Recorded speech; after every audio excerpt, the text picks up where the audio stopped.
तो पहले चरण का प्रचार अब से महज कुछ मिनट बाद खत्म हो जाएगा, लेकिन पहले चरण के प्रचार के आखिरी दिन सियासत में राम नाम की गूंज खूब सुनाई दी है। हालांकि सियासत में राम का जिक्र आजादी के बाद से ही होता रहा है, लेकिन आज मामला कुछ और है। दरअसल आज जब अयोध्या में रामलला पहली बार रामनवमी पर अपने घर में दिखे तो जाहिर है देश का हर राम भक्त सुकून महसूस कर रहा था। ललाट क्या चमक रहा था सूर्य की किरणों से। लेकिन सियासत में शांति नहीं होती, और वो भी तब जब आम चुनाव के पहले चरण की वोटिंग में सिर्फ 39 घंटे बाकी हैं। इसीलिए राम के सूर्य अभिषेक के साथ ही सियासी हंगामा शुरू हो गया। प्रधानमंत्री नरेंद्र मोदी ने भगवान राम के सूर्य अभिषेक को लाइव देखते हुए तस्वीर शेयर की। उसके बाद त्रिपुरा की राजधानी अगरतला में उन्होंने कहा कि इस तरह की रामनवमी 500 साल बाद आई है। सुनिए प्रधानमंत्री नरेंद्र मोदी ने क्या कहा। 500 वर्षों के बाद, लंबे इंतजार के बाद वो रामनवमी आई है जब भगवान राम अयोध्या में भव्य मंदिर में विराजमान है। प्रभु श्री राम जो कभी टेंट में रहते थे, आज भव्य मंदिर में सूर्य किरणों ने उनके मस्तक का अभिषेक किया है। प्रधानमंत्री नरेंद्र मोदी के बयान के बाद बारी विपक्ष की थी। विपक्षी पार्टियों ने राम के नाम पर सियासत करने का आरोप लगाया और कहा कि बीजेपी को रामनवमी के मौके पर घेरना जरूरी है। कांग्रेस महासचिव जयराम रमेश ने ट्वीट किया और ट्वीट करके क्या लिखा आपके सामने रख रही हूं। उन्होंने कहा, श्री राम नवमी के पावन अवसर पर सभी को बधाई और हार्दिक शुभकामनाएं। यहां तक होता तो समझ में आता। फिर उन्होंने क्या लिखा, मर्यादा पुरुषोत्तम श्री राम ने वचन पालन के लिए सत्ता को त्याग दिया था, उसका त्याग किया था। आज उस मर्यादा पुरुषोत्तम राम के व्यापारी सत्ता में टिके रहने के लिए रोज अपना वचन त्याग रहे हैं। ये जयराम रमेश का ट्वीट था।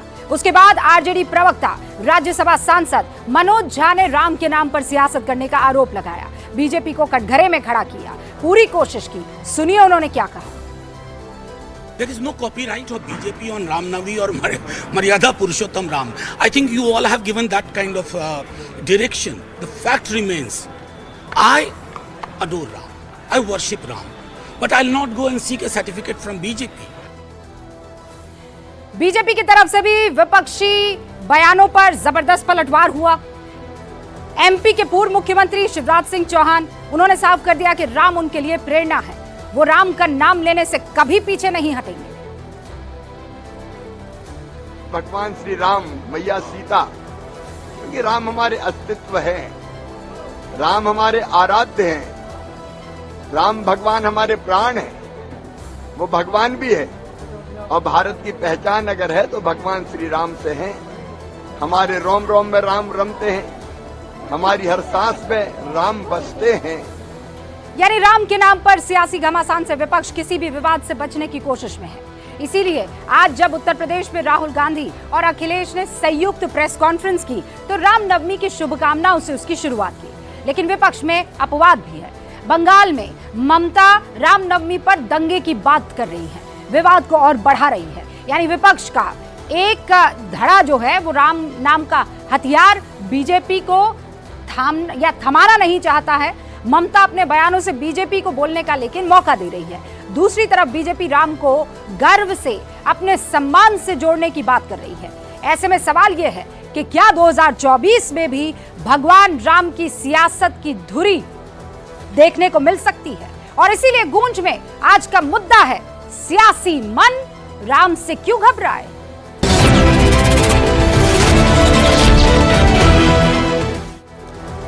जिन सवालों के इर्द गिर्द आज की गूंज रहने वाली है, आपके सामने वो सवाल रख रही हूं। पहला ये कि विपक्ष सियासत में राम का नाम लेने से क्यों घबराता है। दूसरा ये कि क्या बीजेपी राम के रथ पर सवार होकर 400 पार करना चाहती है और कर पाएगी। और फिर सवाल यह भी कि राम मंदिर पर सियासत विपक्ष के लिए चुनौती क्यों है, चैलेंज क्यों है? इन सवालों का जवाब देने के लिए आज गूंज में जो खास मेहमान हमारे साथ शिरकत कर रहे हैं उनसे मैं आपका तारुफ करवा देना चाहती हूं। हमारे साथ भारतीय जनता पार्टी के राष्ट्रीय प्रवक्ता सुधांशु त्रिवेदी अब से कुछ ही देर में जुड़ने वाले हैं। समाजवादी पार्टी के राष्ट्रीय प्रवक्ता अनुराग भदौरिया इस वक्त आपको स्क्रीन पर नजर आ रहे हैं और हमारे साथ राजनीतिक विश्लेषक विवेक श्रीवास्तव भी जुड़ने वाले हैं। इस वक्त आपको स्क्रीन पर हर्षवर्धन त्रिपाठी दिखाई दे रहे हैं। तो आप टाटा टी जो कि देश की चाय है, उस चाय की चुस्की के साथ आप इस डिबेट में अब शिरकत ले लीजिए। शुरुआत कर रही हूं मैं अनुराग भदौरिया आपसे। क्या राम का नाम आपके लिए एक चैलेंज है, सियासी चैलेंज? हाँ, हमारे प्रोग्राम का आज गूंज का नाम क्या है? सियासी जो आपका मन है वो राम से क्यों घबराता है? भारतीय जनता पार्टी का घबराता होगा, क्योंकि मैंने पहले भी बोला है कि प्रभु राम धर्म हमारे लिए आस्था का विषय है, राजनीतिक विषय नहीं है। राजनीतिक विषय मेरे लिए क्या है कि कैसे महंगाई कम हो, कैसे समाज में विकास हो, कैसे बेरोजगारी दूर हो, कैसे महिला समस्या दूर हो, किस तरह से किसान अपने पैरों पे खड़ा हो, युवाओं के पास रोजगार हो, छात्रों के पास छात्रों का पेपर लीक ना हो। और वो शुभकामनाएं भी तो दे दीजिए। रामनवमी की शुभकामनाएं तो मैं अरे सुबह सुबह रामनवमी की शुभकामनाएं मैंने दे दी हैं। यही तो दिक्कत है कि आपने रामनवमी की शुभकामनाएं सुबह सुबह ली नहीं। मैंने सुबह उठते ही रामनवमी की शुभकामनाएं सभी देशवासियों को दे दी है। इसीलिए मैं आपसे कह रहा हूं कि भारतीय जनता पार्टी धर्म के नाम पे राजनीति करना चाहती है, लेकिन प्रभु राम के बच्चों के बारे में कोई बात नहीं करना चाहती। इसलिए राजनीति और धर्म दोनों अलग चीज होनी चाहिए। राजनीति किस पे होनी चाहिए? समाज के मुद्दों पे होनी चाहिए। भाई नेता क्यों चुनता है? नेता समाज में इसलिए चुना जाता है कि समाज में सामाजिक न्याय की बात करेगा, समाज में समाज के विकास की बात करेगा, समाज में जो सामाजिक लोग परेशान हैं उनकी दिक्कतों से कैसे दूर उसको निजात दिलाएगा। हाँ, इसके बारे में बीजेपी बात ही नहीं करती, इसके बारे में बात करना ही नहीं चाहती। देखिए, कल मैं कहाँ मौजूद थी, आप कितना कॉन्फिडेंट थे। वहाँ पे गन्ना के जो किसान है वो शिकायत कर रहे थे कैराना में। मैं शामली में मौजूद थी, कह रहे थे कि यहाँ पर अभी गन्ने का हमें भुगतान नहीं हुआ है, हम इंतजार कर रहे हैं। 3 ऐसी लोकसभा सीटों पर मैं गई जहाँ पर कड़ी टक्कर है। ये कहने से मैं कतराऊंगी नहीं, लेकिन मैं ये कह रही हूँ कड़ी टक्कर नहीं जीत रही समाजवादी। नहीं, कड़ी टक्कर है। मैं कैसे कह दूं कि समाजवादी जीत रही है? मैं कह रही हूँ कड़ी टक्कर है, ईमानदारी से कह रही हूँ कड़ी टक्कर है। नहीं, अरे वो आपका कॉन्फिडेंस है ना। मेरी ग्राउंड जीरो की रिपोर्ट ये कह रही है कि आप लोग कड़ी टक्कर दे रहे हैं। आपका मजबूत चुनाव है। मतलब हार गई बीजेपी। हाँ, मैं तो क्लियरली कह रही हूँ और घबराऊंगी नहीं ये बात। मजबूत से ही लड़ते। अब मेरी बात सुनिए, अब मेरी बात जनता के साथ है ना। अब कितना मजबूती से आप इस पर बात करें। मैं कह रही हूँ राम के नाम पर इन्होंने तो वोट मांगा नहीं। इन्होंने किसी ने कहा कि दे दो हमें राम के नाम पर वोट। ये तो फख्र के साथ रामनवमी मना रहे हैं। आप लोग क्यों घबरा रहे? क्यों जयराम रमेश को कहना पड़ता है कि ये राम को, ये जो राम को है एनकैश करना चाहते हैं? अरे अच्छा, क्यों कौन नहीं मना रहा रामनवमी? आप ही के पार्टी, ये बताइए। राम गोपाल जी, नहीं, आप बताइए किसके घर में रामनवमी नहीं मनाई गई? एक राम मंदिर नहीं है। इस विरोध के मंदिर में तो शंकराचार्य भी थे। मेरी बात सुनिए। क्यों? नहीं, मेरी बात सुनिए। रामनवमी तो धूमधाम से मनाई जा रही है। इसके लिए तो सभी को फख्र है, लेकिन भारतीय जनता पार्टी उस पर राजनीति क्यों करना चाहती है? मैं ये जानना चाहता हूं। बस सीधा सा सवाल मेरा है, भारतीय जनता पार्टी इसका राजनीतिक विषय क्यों बना रही है? कौन ऐसा है जिसके घर में आज रामनवमी की पूजा नहीं हुई होगी? कौन ऐसा है जिसने आज कन्याएं नहीं खिलाई होंगी? हर घर में हुआ है, हमारे घर में भी हुआ है, हमने पड़ोस में भी देखा, हो रहा था, सामने भी हो रहा था। बहुत ज्यादा बढ़िया राजनीति कर जाते हैं और इस चक्कर में फंसना नहीं है ना? नहीं, हमारा मानना है कि धर्म मेरे आस्था का विषय है। धर्म हमारा राजनीतिक विषय नहीं है। भारतीय जनता पार्टी को समझना चाहिए कि भारतीय जनता पार्टी ने जो मुद्दे उठाए थे समाज के अंदर में, भ्रष्टाचार का मुद्दा उठाया था, वो भ्रष्टाचारी को तो अपनी पार्टी में शामिल कर लिया। उस पर चर्चा क्यों नहीं कर रहे भाई? आप परिवारवाद की बात करते थे, परिवारवादी पार्टियों को आपने टिकटें दे दी, परिवारवादी पार्टी को अपने साथ शामिल कर लिया। आपकी दुखती रग पर बीजेपी, आप चाहें कि ना चाहे, वो दुखती रग दबाएगी। ये तो राजनीति का खेल है, वो मुझे बताने की जरूरत थोड़ी। आप इसे ज्यादा अच्छे से जानते हैं। हर्षवर्धन त्रिपाठी जी, क्या जो मैं कह रही हूँ वो सच है कि नहीं? भारतीय जनता पार्टी सुनिए, नहीं, भारतीय जनता पार्टी मुद्दों से ध्यान भटकाने की बात कर रही है, ये सच है। अच्छा ठीक है। भारतीय जनता पार्टी अच्छा, नहीं ठीक है। चाहती अच्छा, कि ठीक है। समाज के असली अच्छा, मुद्दों ठीक पे है, बात ध्यान हो जाए। भटकाने की जिस बात घर में कर रही चूल्हा है। नहीं जल रहा उस घर में चूल्हा ठीक है, कैसे ध्यान जले, भटकाने की इस पे बात कर ना हो रही है। जाए। पर आप किसानों लोग पे बड़े चर्चा ना आसानी हो से जाए, भटक भी तो जाते महंगाई हैं, पे चर्चा ना हो जाए, डर भी युवाओं तो की जाते समस्या पे हैं, चर्चा ना हो जाए, बेरोजगारी आत्महत्या कर रहे हैं, इस पे आप चर्चा ना हो लोगों को जाए, खौफ भी तो मणिपुर होने में लग जिससे जाता महिलाओं है, के साथ अन्याय तो उस पे आप उनकी चर्चा ना पिच हो पर आ जाए, जाते हैं। किस तरह से बीएचयू में बेटियों के साथ अन्याय उस पे चर्चा ना हो हर्षवर्धन जाए। त्रिपाठी ये जी, ध्यान भटका रहे हैं भैया, ये ध्यान भटकाना चाह रहे हैं। बोलते हैं। ओके ओके, तो हर्षवर्धन रोजी त्रिपाठी काम जी। भारतीय जनता पार्टी रोजी यही कर रही है ना, ध्यान भटकाने काम कर रही है। मैं तो जनता का ठीक है, ध्यान, मैं सुन तो लिया, सुन राष्ट्र के लिया, मुद्दों सुन को लिया, रोज सुन लिया। रखूंगा ना, हाँ, सुन ये लिया। मेरी जिम्मेदारी है। ओके ओके, सुन लिया। हर्षवर्धन त्रिपाठी जी। रुबिका जी, सबसे पहले तो रामनवमी की आप सबको शुभकामनाएं। आपको भी सर। और एक सवाल मुझे थोड़ा सा अच्छा नहीं लगता, आप सब लोग पूछते हैं और आप तो बड़ी मजबूती से सब पूछती हैं, तो कहती हैं कि राजनीति नहीं होनी चाहिए, आप भी मान जाती हैं। अब अनुराग भदौरिया कहें कि राजनीति नहीं होनी चाहिए तो इनका तो समझ में आता है, लेकिन आपको ये नहीं कहना चाहिए कि राजनीति नहीं होनी चाहिए। राजनीति का विषय राम या कोई भी आस्था, जिस किसी में भी जिसकी आस्था है, वो राजनीति का विषय नहीं हो सकता। लेकिन अगर राजनीति की वजह से राम मंदिर इतने वर्षों तक नहीं बन पाया, इतने वर्षों तक वो सीखचों में रहे, और राजनीति की वजह से आज भव्य दिव्य राम मंदिर का निर्माण हुआ, और आज वो श्री राम जन्मभूमि तीर्थ क्षेत्र न्यास रामनवमी के पावन दिन पर सूर्य तिलक करता है। प्रधानमंत्री नरेंद्र मोदी एक आस्थावान हिंदू के तौर पर, एक राम भक्त के तौर पर उस दृश्य को निहारते हैं और उसका पूरा भावनाओं का ख्याल रखते हैं, पूरा ध्यान रखते हैं। और उस वक्त राहुल गांधी कह रहे हैं समंदर में, आकाश में, जमीन में, जहां देखो वहां पूजा करते रहते हैं, जाने क्या करते रहते हैं, मुद्दों से भटका रहे हैं। अब जो लोग औसत 2 से 2.5 लाख लोग प्रतिदिन जा रहे हैं और अयोध्या में रामलला विराजमान के दर्शन कर रहे हैं, उनको तो समझ में आ रहा होगा मुद्दे क्या हैं। कितनी बढ़िया सड़क बन गई, कितने शानदार चौराहे बन गए, कितना बढ़िया ट्रैफिक सिस्टम हो गया, कितना बढ़िया हाईवे बन गया, अयोध्या का हवाई अड्डा कितना सुंदर बन गया है, अंतरराष्ट्रीय हवाई अड्डे का दर्जा मिल गया है, कितना बढ़िया बस अड्डा बन गया। ये सब क्या मुद्दे नहीं है क्या?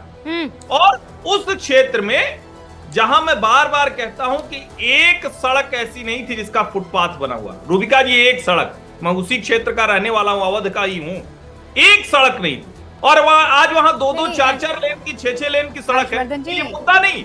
अब चूंकि राम का दर्शन करते उन लोगों को ये दिख जाता है, तो इसलिए ये लोग कह रहे हैं कि राम मंदिर पर राजनीति मत करो, अपने घर में ही रामनवमी मना लो, अयोध्या मत जाओ।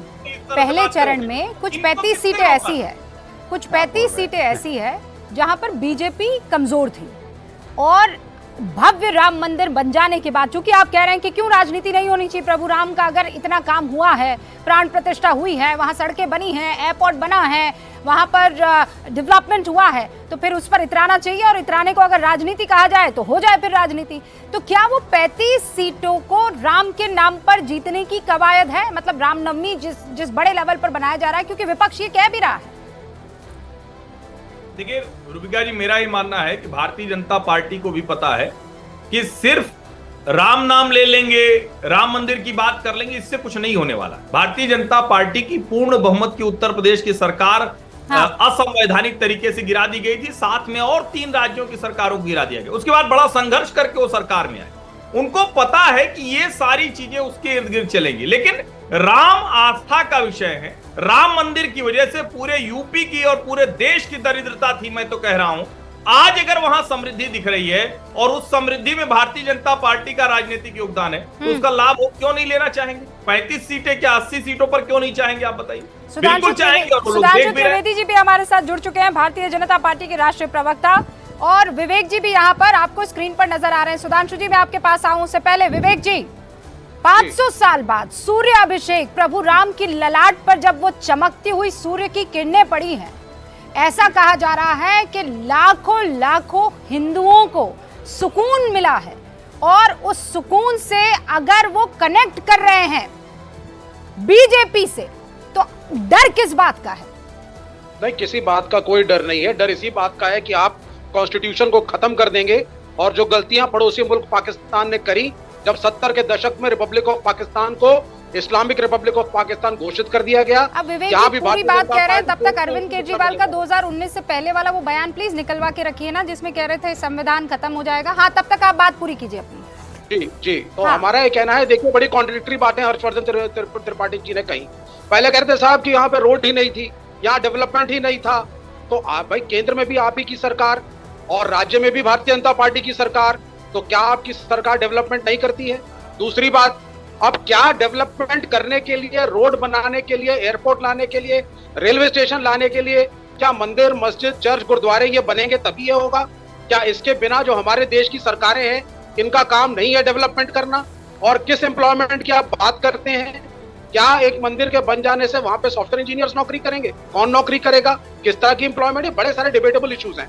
दूसरी चीज, बड़ी स्ट्रिक्टली जो गलतियां पाकिस्तान में हुई हैं, इंडिया में वो ना हो। हाँ। वहां इस्लामिक रिपब्लिक पाकिस्तान बनने के बाद धर्मगुरुओं के हाथ में देश गया, और जब वहां पे सलमान तासीर जैसे एक बड़े मंत्री का असैसिनेशन उनके बॉडीगार्ड ने कहा, तो इमरान खान जो तब प्रधानमंत्री नहीं थे, उन्होंने कहा कि Pakistan has become a dangerous place, a minister is killed by his bodyguard and nobody dare say anything because the धर्मगुरुज आर रूलिंग। तो हम भी देश को उसी दिशा में ले जा रहे हैं। हाँ। हम भी देश को उसी दिशा में ले जा रहे हैं। सर, ये तो आप 2014 से कह रहे हैं ना, 10 साल बीत चुके हैं, अब तक तो उस दिशा में चला जाना चाहिए था। मैं अरविंद केजरीवाल का वो बयान आपको सुनाऊं, लेकिन सारी जो बातें आपने की है, सुधांशु त्रिवेदी जी जवाब दीजिए। आप संविधान खत्म कर देंगे, आप इसे पाकिस्तान बना देंगे, अब धर्मगुरु आकर जो है हिंदुस्तान को या देश को के ऊपर राज करेंगे, ये ऐसी ही दिशा में जाता हुआ दिख रहा है। देखिए, वैसे विवेक श्रीवास्तव जी ने जो बोला तो मैं उनको याद दिलाना चाहता हूं, इस देश में not a minister, A prime minister was killed by her bodyguard in the prime minister residence 40 साल पहले। तो देश खत्म हो गया था क्या? इसलिए अगर आप कहना चाहते हैं तो मैं बताना चाहता हूं, भारतीय जनता पार्टी के लिए इस ढंग का खौफ और हवा पैदा करने की कोशिश जो लोग खौफ की सियासत करना चाहते हैं, उन्होंने बहुत दिनों से की। 90 के दशक में कहा गया, अरे अगर भाजपा आ जाएगी तो मुसलमानों को खा जाएगी। भाजपा का शासनकाल आया और मैं याद दिलाना चाहता हूं, यूपी में बीजेपी की गवर्नमेंट बनी तो शिया सुन्नी के दंगे बंद हो गए। शियाओं का मदे साबा का जुलूस कांग्रेस के दौर में निकलना बंद हो गया था, हमारे भाजपा शासनकाल में शुरू हुआ। और अभी आपने देखा होगा कश्मीर में भी शुरू हुआ था शियाओं का मुहर्रम का जुलूस पूरी शांति के साथ। फिर कहा गया, अरे बीजेपी आ जाएगी सेंटर में तो खा जाएगी। सेंटर में आए, सबसे शांतिपूर्ण दौड़ रहा। फिर कहा गया बीजेपी सेंटर में आ जाएगी, स्वदेशी वाले हैं तो मल्टीनेशनल को भगा देंगे, देश आर्थिक देश से पीछे चला जाएगा। ऐसा नहीं हुआ। फिर उन्होंने कहा परमाणु विस्फोट हुआ, देश को बर्बाद कर देंगे। उसके बाद भारत और ताकतवर हो गया। फिर कहा गया मोदी जी आएंगे तो मुसलमानों के साथ ये हो जाएगा। आज देश में सबसे प्रॉस्परस मुसलमान गुजरात में है, कोई जाके चेक कर ले। पूरे मुस्लिम समाज में सबसे ज्यादा जकात गुजरात से आता, चूंकि 25 साल से वहां मोदी जी के बाद भारतीय जनता पार्टी का शासन है। फिर कहा गया केंद्र में आएंगे तो ये हो जाएगा, आज वो भी हो गया। आप खौफ की सियासत करते रहिए। मुझे याद है रूबिका जी, कहा जाता था कि जिस दिन राम मंदिर बनेगा उस दिन मिडिल ईस्ट के देश पेट्रोल देना बंद कर देंगे। और आज राम मंदिर बन के तैयार है और यूएई भारत के साथ इंडिया यूरोप इकोनॉमिक कॉरिडोर बना रहा है। मोदी जी को अपना हाईएस्ट सिविलियन अवार्ड, जो किसी भी सेकुलर राजनीति करने वालों को नहीं मिला, ऑर्डर ऑफ जायद दिया है। यूएई के, सऊदी अरब के मोहम्मद बिन सलमान क्राउन प्रिंस G20 के बाद एक दिन भारत में रुके, किसके लिए? व्यापार पे बात करने के लिए। और तो और इतना ही नहीं, वहां पे अबू धाबी में भी मंदिर बन रहा। एक्चुअली में क्या था, भारत के कॉन्फिडेंस को दबा के रखा गया था। वास्तविकता में कॉन्फिडेंस, इसलिए ये जो गुलामी की मानसिकता थी, हम ये नहीं कर पाएंगे, डर लग रहा है, ये हो जाएगा, फलाना खा जाएगा, वो सारी चीजों को निर्मूल करते हुए। और मैं विवेक जी के लिए विशेष रूप से एक बात कहना चाहूंगा। ये लोग कहते थे कि धर्म एक अफीम है। आज जो सूर्य तिलक हुआ है उसमें 3 बड़े इंस्टीट्यूट का योगदान है। Indian institute of astrophysics Bangalore, जिसने पूरे प्लैनेटरी कॉम्बिनेशन को कैलकुलेट किया। फिर सेंट्रल ब्रिडन रिसर्च इंस्टीट्यूट रुड़की, जिसने उसके अकॉर्डिंग स्ट्रक्चर को मॉड्यूलेट किया। और फिर एक प्राइवेट कंपनी, इसने कॉन्वेक्स लेंसेज का पैटर्न बनाई है। तो आज है विवेक जी, आप जिस धर्म को अफीम कहते हैं, उस देश में कोणार्क के सूर्य मंदिर में ये सारी चीजें अपने आप होती थी जब कोई सैटेलाइट नहीं था। वेद नारायण का मंदिर है आंध्र में, वहां ये था। महालक्ष्मी का मंदिर कोल्हापुर में, वहां ये था। श्रृंगेरी में जो मंदिर है उसमें 12 महीने में अलग अलग सूर्य। विवेक श्रीवास्तव, मैं अनुराग भदौरिया आपका रुख कर रही हूँ। विवेक श्रीवास्तव, वो कह रहे हैं आपकी बातों को झूठा साबित कर दिया, ये अफीम नहीं है, इसका अपना ट्रैक है। और अब तो साइंटिस्ट भी आ गए हैं। आप कह रहे थे कौन इंजीनियर आएगा? एलएनटी ने बनाया है सर मंदिर, कितनों को रोजगार दिया आपको पता है ना, प्रभु राम के मंदिर ने। एक बार एक डिबेट के अंदर हम और सुधांशु त्रिवेदी दोनों साथ में थे, तो चैरियट्स ऑफ द गॉड का इन्होंने एक मेंशन किया था किताब का, एरिक वॉन डैनिकन की, जिसको हम लोगों ने स्कूल के समय में पढ़ा था। तो उस किताब को फिर से याद करिए सुधांशु त्रिवेदी जी। उस किताब के अंदर सिर्फ इंडिया ही नहीं, साउथ अमेरिका, अनेकों देशों की अनेकों संस्कृतियों का विश्लेषण और उसको मेंशन किया गया था। इतिहास एक चीज होता है, इतिहास को लेकर के आप इमिग्रेशन फोन आपका मेरे ख्याल से सिग्नल एक्नॉलेज ब्लॉक ना हो रहा करें। है। दूसरे कल्चर धर्मों के लोग का कंट्रीब्यूशन है, जिनका एक कंट्रीब्यूशन है, उसको आप एक्नॉलेज ना करें तो ये गलत है। इमिग्रेशन की थ्योरी को भी आपको मानना पड़ेगा। आप one culture, one nation, one language, one people की थ्योरी, जो एक फांसीवादी थ्योरी है, उसके हिसाब से देश को चलाएंगे, देश नहीं चलेगा, नहीं चलेगा। हिटलर भी आए थे, पॉपुलर होकर के आए थे, इलेक्शन लड़ करके जीत करके आए थे, लेकिन देश को गलत दिशा में ले गए। आपकी थ्योरी जो देश को चलाने वाली है वो हेट्रोजीनियस होनी चाहिए। हेट्रोजीनियस है कि नहीं है? इस्लाम, कुरान, इस्लामिक सर तो किसने मना किया है? कौन नहीं मान रहा है? and they have contributed। नहीं, आपको क्यों लगता है? आरएसएस नहीं मानती, आरएसएस डजंट। अरे आरएसएस मैं जा रही हूँ सर, मैं ग्राउंड जीरो पर हूँ, और कितने ऐसे मुसलमान हैं जो इस बात को इस्लाम एंड कुरान and to the culture. Okay I'll right away put your question। No, let the RSS acknowledge. Let the RSS acknowledge। अब सुधांशु जी कर लेंगे तो कहेंगे आरएसएस को एक्नॉलेज करने दो। सुधांशु जी नहीं, मैं मानूंगा, मैं कुछ भी होऊंगा। I'll be happy if he does it। सुनिए मान्यवर, हेट्रोजेनिटी जो है वो सिर्फ हिंदू धर्म और संस्कृति में है। इसीलिए मैं आपसे कहना चाहता हूं, ये बात मैं अनेक बार कह चुका हूं, भगवान राम एक ऐसे भगवान है जिसे उस हिंदू धर्म को न मानने वाले भी मानते हैं। अगर मैं आपसे पूछूं कि दुनिया का एकमात्र देश जहां पर डे रामायण आती है वो है इंडोनेशिया। सबसे ज्यादा जनसंख्या के अनुपात में देखें तो रामायण बनाई जाती है और सब मुसलमान होते हैं, उसके पास उनको कोई प्रॉब्लम नहीं है। अगर कोई, पूरी बात सर, पूरी बात, अब बीच में डिस्टर्ब नहीं, प्लीज डोंट डिस्टर्ब। अगर कोई एक देश है जहां का राजा टाइटल होल्ड करता है किंग रामा द 10th, वो है थाईलैंड, हिंदू देश नहीं है। एक देश जहां की फर्स्ट लेडी कहती है उनकी डिसेंडेंसी भगवान राम से है, वो है साउथ कोरिया, वो हिंदू देश नहीं है। और सुनिए, पूरा हरे रामा हरे कृष्णा मूवमेंट चला था यूरोप में, वहां पर वो पूरे उसको मानते थे, वो हिंदू। प्रश्न का उत्तर दीजिए आप फिर सुधांशु भाई, मैंने एक ही एक लाइन का मेरा प्रश्न है, मैं चुप रहूंगा। आप बीच में डिस्टर्ब कर रहे हैं सर, मैंने आपको कोई डिस्टर्बेंस नहीं किया था। टू दी पॉइंट जवाब देता हूं। और जो आपने कहा अन्य संस्कृतियों की तुलना की बात, तो मैं कहना चाहता हूं वर्ल्ड के सबसे बड़े कॉस्मोलॉजिकल साइंटिस्ट थे कार्ल सेगन, उनका वीडियो कोई जाके चेक कर ले। उन्होंने कहा कि only the ancient cosmological calculation of Hindus matches with the modern cosmological calculation. उन्होंने कहा बाकी सभ्यता संस्कृतियों ने, किसी ने कहा दुनिया 14,000 साल पहले बनी, किसी ने कहा 37,000 साल पहले बनी, 1 लाख तक नहीं गए। उन्होंने कहा बिलियंस एंड ट्रिलियंस की बात सिर्फ हिंदुओं ने की, और परपेचुअल क्रिएशन एंड डिस्ट्रक्शन की बात उन्होंने की। और मैं आज बता देना चाहता हूं दर्शकों के लिए, आज रामनवमी है, उसमें बड़ा भजन गाया जाता है, भय प्रकट कृपाला दीन दयाला कौशल्या हितकारी, हम सब ने सुना होगा। मगर विवेक जी जरा विवेकपूर्ण ढंग से सुनिएगा, उसमें एक लाइन है, ब्रह्मांड निकाया निर्मित माया रोम रोम प्रतिवेद कहें, सो मम उर्वासी जग उपहासी सुनत धीर मत थिर न रहे। क्यों? उसका अर्थ यह है जिनके रोम रोम से अगणित ब्रह्मांड उत्पन्न होते हैं, ये वेद कहते हैं, और वो मेरे गर्भ में प्रवेश कर गए। इसका लोग मजाक उड़ाते हैं क्योंकि उनकी बुद्धि उसे धारण नहीं कर पाती है। और अब पैरेलल यूनिवर्स और मल्टीपल यूनिवर्स की थ्योरी आई है। मिशियो काकू की किताब पैरेलल यूनिवर्स पढ़िए, एंडलेस यूनिवर्स पढ़िए, जाके समझ में आएगा। 100 साल पहले तो स्टैटिक यूनिवर्स था। नहीं, अब आप मुझे बोलने दीजिए जरा। I can counter you। विवेक जी सुनिए ना, आप दोनों, मैं चाहती हूँ कि आप दोनों की बहस हो, लेकिन मेरे 2 और मेहमान हैं। अनुराग भी चाहते हैं कि वो एक बार अपनी बात रख ले, और उसके बाद मैं I'll give you enough chance। हाँ अनुराग जी, आप कह रहे थे कि मुद्दों पर आइए, कह रहे हैं एक्नॉलेज नहीं किया, किसी ने एक्नॉलेज नहीं किया यहाँ पर, किसने एक्नॉलेज नहीं किया कि मुसलमानों का और इस्लामिक रूलर्स का कंट्रीब्यूशन देश की संस्कृति में। अरे रूबिका जी, मैं बोल लूं? हाँ अनुराग जी। रूबिका जी देखिए, रूबिका जी एक चीज मान के, सुधांशु जी आपको रामनवमी की बहुत सारी शुभकामनाएं। सुधांशु जी आप कह रहे थे कि, सही कह रहे थे, बीजेपी आएगी तो खौफ का माहौल होगा, लोग परेशान होंगे, लोग ऐसा कहते थे, आप कह रहे हो।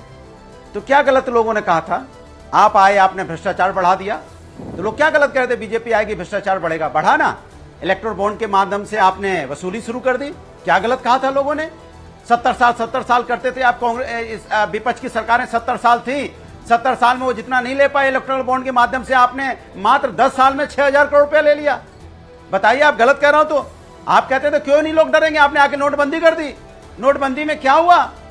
लोग कैसे लाइन में लग के लोगों की मौतें होंगी बेवजह। आप तो कहते हैं नोटबंदी से काला धन खत्म हो जाएगा, आतंकवाद खत्म हो जाएगा। काला धन अभी भी करोड़ करोड़ रुपए मिलता है। कहां से मिलता है भैया? काला धन तो खत्म हो जाना चाहिए था, फिर लोगों के घरों में कैसे निकला? इसके मतलब आप फेल हो चुके। फिर आप क्या कहते थे? लॉकडाउन लगा दिया आपने। निकला। अब इतनी देश की ट्रेनें खड़ी रही, देश की बसेस खड़ी रही, लोग पैदल चल के मर गए, लोगों की मौतें हो गई। तो लोग को डर लग रहा था ना कि आप आओगे तो। जब यहाँ कोरोना की बीमारी आई तो आप उसको हैंडल नहीं कर पाए। ऑक्सीजन के बगैर लोग तड़प तड़प के मर गए। इसीलिए लोग डर रहे थे कि आपकी सरकार आएगी तो लोगों का भले की बात नहीं करेगी, कुछ चंद लोगों के भले की बात करेगी, कुछ चंद लोगों को धन्ना सेठ बनाएगी। और जो परेशान लोग हैं, जो कमजोर लोग हैं, जो मिडिल क्लास है, जो लोअर क्लास है, और जो सबसे पॉवर्टी में आता है, जिसको आप कहोगे हम रोजगार देंगे, उनको आपने 80 करोड़ लोगों को तो लाइन में खड़ा कर दिया कि 5 किलो चावल 5 किलो आटा में अपनी जिंदगी गुजारो, हम आपको रोजगार नहीं दे पाएंगे। इसी लोग डर रहे थे कि आप आके लाइन में लगा दोगे लोगों को, आप आगे लोगों को पीढ़ी दर पीढ़ी लाइन में लगा दोगे कि आप 5 किलो चावल 5 किलो आटा में आपको गुजारा करना पड़ेगा। इसलिए लोग डर रहे थे कि आपकी सरकार आएगी, इसीलिए लोग परेशान थे। सही कह रहे हैं आप सुधांशु जी कि आप कह रहे थे लोग डरे हुए थे कि बीजेपी सरकार आएगी तो कैसे परेशानी होगी। ये मणिपुर में बेटियां परेशान होंगी, ये डर था कि बीजेपी बोलेगी नहीं बोली। क्यों नहीं बोले मणिपुर की घटना में? क्यों नहीं बोले आप? मणिपुर की घटना कोई छोटी मोटी घटना है, लेकिन आप उस पर चर्चा नहीं करोगे, मुझे पता है। अभी आप बोलोगे नहीं, मणिपुर का मां भूल जाओगे, महिलाओं का मां भूल जाओगे, महंगाई का मां भूल जाओगे, लेकिन मां से मछली याद रखोगे, मां से मीट याद आएगा, मां से मुर्गा याद आएगा, लेकिन मां से महंगाई, मां से महिला और मां से मणिपुर आपको याद नहीं आएगा। ये दिक्कत है। इसलिए मैं कहता हूं बीजेपी मुद्दों से ध्यान भटकाने की बात करती है। अनुराग जी, आपने सवाल पूछे, अब मैं चाहती हूं अपने मुद्दे को चलाना चाहती है। ओके, अब जवाब की बारी है। सुधांशु जी, मां से मणिपुर नहीं, मां से मछली याद आती है। वैसे मैं कहूँगा आजकल जैसे आर्टिफिशियल इंटेलिजेंस का प्रयोग करके प्रधानमंत्री जी के भाषण सीधे दूसरी भाषाओं में ट्रांसलेट होते हैं, थोड़ा एआई का चैटबॉट निकाल लिया जाए तो मुझे लगता है कि भदौरिया जी को रखने की जरूरत ही नहीं पड़ेगी। ये सब डिबेट में एक ही प्रकार की चीज बोलते हैं, कोई टॉपिक हो एक है बोलेंगे। मैं एक नहीं अनेक बार इनका जवाब दे चुका हूँ, आप अलग क्या बोलते आता है तो मैं इनको बता रहा हूँ। जी बोलने दीजिए ना, वो बीच में नहीं बोले। ये जो मैंने आज बात बोली है कभी बोला था क्या? अनुराग जी बीच में नहीं बोले ना। मैं माँ से महंगाई में अभी इनसे पूछूंगा तो ये महंगाई की दर नहीं बता पाते हैं, फिर कहते हैं महंगाई की दर। महंगाई दर क्या है? महंगाई की दर है 5%। महंगाई दर क्या है? यही पूछोगे। महंगाई की दर है 5.09%। और आप पिछले मुझे पता था ये डिस्टर्बेंस करने के अलावा इनके पास कोई विकल्प नहीं। एक सेकंड, डिस्टर्बेंस करने के अलावा इनके पास कोई विकल्प नहीं। आपने सारी कड़वी बातें बोली, लेकिन उन्होंने बीच में नहीं बोला था। मैं चाहती हूँ कि आप वो अपनी बात रखें, आप बीच में ना बोले, वरना वो बताता है कि आप घबरा रहे। मत बोली ना बीच में। हाँ, मैं दर्शकों से कहता हूं जाके चेक कर लीजिए, कोई 5 साल बता दीजिए 2014 से पहले जब महंगाई की दर 5% से कम रही हो। मोदी जी के दौर में 2018 में 3.8% तक महंगाई दर गई है। कोई 3 साल बता दीजिए जब 3% से कम रही हो। आज की डेट में आज आईएमएफ ने भारत की ग्रोथ रेट बढ़ाकर 6.8% की है और उसने जर्मनी और जापान की कम की है, चाइना की एज इट इज रखी है, ब्रिटेन की भी नीचे की है। इससे पहले मूडीज ने चाइना की घटाई और भारत की बढ़ाई। Standard and Poor's, Moody's, IMF सब उल्टा सीधा कर रहे हैं। और जो ये बता रहे हैं भदौरिया जी, तब टमाटर रख के आते थे, अब टमाटर रख के नहीं लाते हैं, क्योंकि महंगाई की दर, बेरोजगारी की दर सब में भारत किसी भी देश की तुलना में और पूर्ववर्ती समय से सबसे बेहतर स्थिति में है। और मैं एक और बात भी कहना चाहता हूं, ये आंकड़ों को डिस्प्यूट करते हैं तो मैं कई बार बता चुका हूं। सुनिए, 37 किलोमीटर पर डे सड़क बन रही है, 12 किलोमीटर पर डे का रेलवे का इलेक्ट्रिफिकेशन हो रहा है, 74 नए एयरपोर्ट बन चुके हैं, 4 करोड़ प्रधानमंत्री आवास योजना के तहत मकान बन चुके हैं। दुनिया का सबसे ऊंचा पुल चिनाब में, कश्मीर में चिनाब नदी के ऊपर बन चुका है। दुनिया का सबसे बड़ा केबल ब्रिज गुजरात में बना है। सबसे बड़ा समुद्री सेतु, अटल सेतु, महाराष्ट्र में बना है। नदी के नीचे से मेट्रो बन गई है कोलकाता में, और आईएनएस विक्रांत बन गया है विमान वाहक पोत। और सुनिए, हम तीसरे बड़े ऑटोमोबाइल मैन्युफैक्चरर हो गए, दूसरे बड़े हैंडसेट के, मोबाइल हैंडसेट के मैन्युफैक्चरर हो गए। मगर बना कौन रहा है? कोई रोजगार थोड़े सृजित हो रहे हैं। ये तो आसमान से भूत पिशाच आते हैं, बना के चले जाते हैं और आप आके चिल्लाते रहते हैं। बताओ बताओ बताओ। मैं दर्शकों से कहता हूं, आप भारत पे किसी जगह खड़े हो जाइए, 100 या 150 किलोमीटर किसी भी डायरेक्शन में चले जाइए, आपको कोई ना कोई कंस्ट्रक्शन होता हुआ दिखाई पड़ेगा। तो ये साफ दिखाई पड़ता है कि देश के अंदर बदलाव हो रहा है, कंस्ट्रक्शन हो रहा है, तो कोई कंस्ट्रक्शन कर भी रहा है। जी, कौन कर रहा है ये कंस्ट्रक्शन? कौन? भूत पिशाच कर रहे हैं, जैसा कह रहे हैं। उन्होंने रूबिका जी उन्होंने बहुत अच्छी बात कही। अगर आप खड़े हो जाओ तो आपको हर तरफ भारतीय जनता पार्टी का जो एक्सप्रेस वे बना दिखाई पड़ेगा। हाँ, मैं खड़ा हुआ था अभी 3 दिन पहले, तो पता चला कि जो लड़ाकू विमान थे उतरने की कहीं जगह ही नहीं थी। पता कहां उतारा गया था? समाजवादी द्वारा बनाया हुआ आगरा लखनऊ एक्सप्रेस पे। तब नहीं कहीं उतर पाया। प्रभु उतार लेते कहीं तो हम भी जान जाते कि आपने एक्सप्रेस वे बनाया था, वहां उतार सकते थे, नहीं उतार पाए। दूसरी बात, रेलवे की बात कर रहे थे, ये भी बता देते कि आपने रेलवे में कितना प्राइवेटाइजेशन किया है। ये भी बता देते कितने एयरपोर्ट आपने प्राइवेट लोगों के हाथों में दे दिए, लगे हाथ बता देते। और मुझे लगता है शायद आप दिल्ली में रहने लगे। पहले तो आप मेरे बगल में बताओ, दिल्ली बम्बई एयरपोर्ट प्राइवेट हाथ में देख रही है आपकी सरकार। सुनिए अरे सुनो मेरी बात सुनिए, मेरी बात पूरी होने दी, मैं आपके बीच में नहीं बोला। अरे आपकी सरकार ने प्राइवेट एयरपोर्ट देख नहीं, आप मत बोलिए, इसलिए आप झूठ बोलने लगते हैं। मेरी बात सुनिए, बीच में क्यों आप बोलिए? आपके जमाने में एयरपोर्ट प्राइवेट था कि नहीं? मैं तो आप तो अब मेरी एकदम बात झूठ पूरी बोलने होने दीजिए। लगते हैं, आप टोक रहे हैं, अच्छी बात नहीं। मैंने कहा अभी आप चले गए, अच्छा उसके बाद आप मेरा झूठ पकड़ लीजिएगा।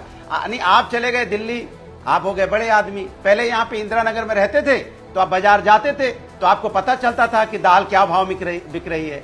दूध 35 रुपए से 65 रुपए हो गया है, पता है आपको। और आप महंगाई दर खोज रहे हो। यहाँ पे आदमी 35 रुपए का खरीदता था, 65 रुपए का खरीद रहा है। वो क्या महंगाई दर पूछेगा जो दूध वाला है, या दाल खरीद रहा है दाल वाले से महंगाई दर पूछेगा? वो पहले खरीदता था 60 रुपए में, आप खरीद रहे हैं 180 रुपए में, और आप कह रहे महंगाई दर पूछना उससे। कमाल की बात करते हैं आप भी। आप ऐसी ऐसी बातें करते हैं, इसलिए कहता हूँ कि आप थोड़ा जमीन पे उतरिए। दिल्ली में भी 65 रुपए मिलता है सर। महंगाई लखनऊ में जो है वो दिल्ली में भी होगी ना, इसलिए उनको अरे तो वो उनको, लेकिन वो तो महंगाई दर बताएंगे ना उसको अच्छा, कैसे बोलेंगे महंगाई दर बताइए? महंगाई दर, अरे पता आपको महंगाई दर 4 नहीं बोलेंगे, महंगाई नहीं, दूध वाले को बोलेंगे महंगाई दर 4% हो गई है, तो 35 रुपए से हमको 25 रुपए में दीजिए। ये फॉर्मूला आपको कैसे समझाया जाए, कैसे समझाया जाए? रुक जाइए अनुराग जी, 20 सेकंड सुधांशु जी, और उसके बाद 2 और मेरे वक्ता। मैं बताना चाहता हूं, मुझ में टोकने की आदत नहीं, पर कोई सफेद झूठ बोलने लगता, टोकना पड़ता है। आपके जमाने में भी दोनों एयरपोर्ट प्राइवेट थे भाई, दिल्ली और मुंबई के, जीएमके, जीवीआर और जीवीके और जीएमआर के हाथ में। ऐसे झूठ बोलने लगते हैं, सारे प्राइवेट कर दिए, प्राइवेट कर दिए। प्राइवेटाइजेशन की शुरुआत किसने की थी? डॉक्टर मनमोहन सिंह ने नरसिम्हा राव के समय में बाकायदा डिसइन्वेस्टमेंट की नीति की थी। और मैं ये भी कहना चाहता हूं, चलिए महंगाई की बात पर दर्शकों से कहता हूं, जाके चेक करिए, जब हमने छोड़ा था 2004 और जब ये आए 2014 में कितना % महंगाई बढ़ी, और 2014 से 24 के बीच में कितनी बढ़ी? दूध का दूध, पानी का पानी हो जाएगा। ना कोई मेरी बात पे यकीन करे, ना अनुराग भदौरिया जी पे हाथ नचाने से कुछ नहीं होने वाला। बताओ मेरे भाई, कितने % महंगाई बढ़ी तब और कितने % महंगाई बढ़ी अब? इसीलिए मैंने कहा आज महंगाई की दर इनको नहीं समझ में आ रही है। 20 सेकंड दिए थे मैंने। विवेक श्रीवास्तव भी यहाँ पर और हर्षवर्धन जी भी। हर्षवर्धन जी, ये मामला, एक सेकंड अनुराग जी, नहीं मैंने पूरा मौका दिया। नहीं हर्षवर्धन जी आप, ना सर रुक जाइए, आपको पूरा मौका दिया आपको मैंने, ऐसा नहीं है कि मौका नहीं दिया। हर्षवर्धन जी, आपने तीनों की बातें सुनी है। मामला राम पर था और विकास तक पहुंचा है। ये कह देना कि नहीं, यहाँ तो सिर्फ हिंदुत्व की बात हुई है, सिर्फ प्रभु राम की बात हुई है, सिर्फ प्राण प्रतिष्ठा हुई है और अलावा हिंदुत्व के परचम के कुछ और नहीं लहराया गया है, ये सरासर गलत नहीं होगा। बात तो सच है कि रोड भी बने हैं, बात तो सच है कि यहाँ पर जिस जीडीपी से पूरी दुनिया जो है डर रही है, त्राहिमाम कर रही है, हम वहां पर सेफ जोन में है। रूबिका जी, निश्चित तौर पर ये है और इसीलिए विपक्ष की समस्या यही है। अब महंगाई और महंगाई दर का अंतर अगर समझ ले कोई, तो शायद इस पर बात करना बंद कर दे। अभी जो ताजा आंकड़े आए हैं, 5 महीने के न्यूनतम 4.9% ये महंगाई दर है, और जो औद्योगिक उत्पादन दर है वो 4 महीने की उच्चतम दर पर है। तो ये दोनों चीजें, यानी आपका इंडस्ट्रियल प्रोडक्शन सबसे बेहतर हो रहा है और जो महंगाई वो काबू में हुई। अब अगर महंगाई दर बढ़ेगी नहीं तो किसान को या किसी को भी उसकी उपज का भाव भी नहीं मिलेगा। ये अब लोग समझते नहीं, क्योंकि दोनों बात करने लगते हैं। तो महंगाई तो कुछ न कुछ हर महीने साल बढ़ेगी, लेकिन क्या वो इतनी बढ़ गई? तो नहीं बढ़ी। आरबीआई ने जो टारगेटेड इन्फ्लेशन रेट रखा था 4 to 6%, उसके बीच में है। कोविड छोड़ कभी उसके ऊपर नहीं गई। यूपीए के शासन काल में 13% के ऊपर महंगाई दर गई, ये आंकड़ा है। दूसरा, जब हम कहते हैं कि प्राइवेटाइज हो गया, तो दर्शक इसको अच्छे से समझते हैं। आप किसको कह रहे हैं? जो बच्चा किसी इंजीनियर बन के, मैनेजमेंट करके जो किसी प्राइवेट कंपनी में काम कर रहा है, आप उसको कह रहे हैं। जिन कंपनियों में 1 लाख, 2 लाख, 10,000, 5,000, 2,000 लोग काम कर रहे हैं, आप उनको कह रहे हैं। वो टीवी पर हमारे नेताओं को देखकर हंसते होंगे जब वो कहते हैं कि सब बिक गया। अरे भाई, बिक के किसी और देश में थोड़ी ना गया है, कोई कंपनी है जो उसका मैनेजमेंट कर रही है और उसके आधार पर वो ऐसा नहीं है। विवेक जी, ओके ओके हर्षवर्धन जी, मैं अब अपने डिबेट के आखिरी अंश में पहुंच रही हूं। विवेक जी, आपने जो सवाल पूछा था उसमें से एक व्यूअर ने कहा है कि ये जो मुस्लिम एम्परर्स की आप बात कर रहे हैं जो यहाँ आकर राज कर रहे थे, वो तो आक्रांता थे। आके आप मेरे ही घर में कब्जा करके कुछ बनाकर और चले जाओगे तो एहसान थोड़ी करोगे। नहीं तो रहोगे इसका तो मतलब आक्रांता ही ना। नहीं, बिल्कुल नहीं, ये गलत है, ये बिल्कुल स्टेटमेंट ही गलत है। और ये ब्राह्मणिकल और हिंदू सुप्रीमेसी की जो एक मानसिकता हमारे देश में बीजेपी और आरएसएस फैला रहे हैं, गलत है। It's a secular country. और ये कहना कि मुसलमान आक्रांता थे, भाई राजा होता है, मुसलमान नहीं, अरे नहीं, आप देखिए गड़बड़ी मत कीजिए। नॉट मुसलमान, आपने कहा मुस्लिम किंग्स, आपने कहा Mughal emperors. Okay, yes, Mughal emperors. Yes, of course. Hindu emperors have also contributed. Muslim emperors have also contributed. इतनी हिंदू रानियों से शादी हुई, क्रॉस ब्रीडिंग हुई, बहुत कुछ हुआ इस देश के अंदर। आर्किटेक्चरली, रिफॉर्म्स में। सुधांशु जी जवाब दे दीजिए, मुस्लिम एम्परर्स का इस देश में कोई योगदान है कि नहीं है? विवेक जी प्लीज, विवेक जी। मैं जवाब मैं विवेक जी जैसे लोग जो जिस प्रकार का भ्रम फैलाने का प्रयास करते हैं, मैं बिल्कुल कहता हूं। ये बताइए, इस देश पे अंग्रेजों ने शासन किया तो कोई क्रिश्चियन नहीं कहता कि ये वाइसराय हमारा था, ये अंग्रेजों का रूल हमारा था, this was a Christian rule. कोई क्रिश्चियन नहीं कहता कि ये इंडिया गेट और गेटवे ऑफ। जी माफी चाहती हूँ, वक्त की कमी है, माफी चाहती हूँ। मैं समाजवादी पार्टी के प्रवक्ता हमारे साथ मौजूद थे, हर्षवर्धन त्रिपाठी जी, अनुराग भदौरिया जी और विवेक जी। बहुत आनंद आया इस डिस्कशन में, सबकी बात यहाँ इस पटल पर थी। तय किसे करना है आपको। बड़ी कवरेज लगातार चुनावों की तारीखों में